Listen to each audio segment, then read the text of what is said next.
పోలీసులే అక్రమ చెక్పోస్టులు పెట్టి డబ్బులు వసూలు చేస్తే ఎలా ఉంటుంది? ఇలాంటి సంఘటనే నైజీరియాలో జరిగింది.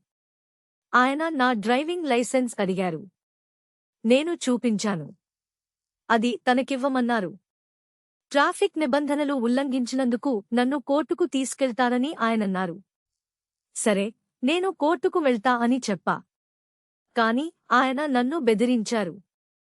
చివరికి నైజీరియాలోని ఓ పోలీస్ చీఫ్ వేషం మార్చుకుని తన సిబ్బందిని పరీక్షించేందుకు వెళ్లినప్పుడు ఈ అనుభవం ఎదురైంది.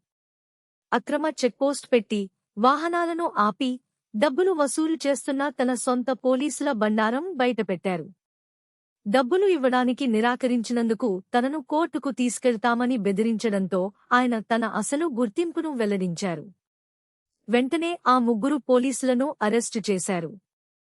ఈ వార్తపై మీ అభిప్రాయాలను కామెంట్స్లో తెలియజేయండి. మర్చిపోకుండా లైక్ చేసి, సబ్స్క్రైబ్ చేసుకోండి.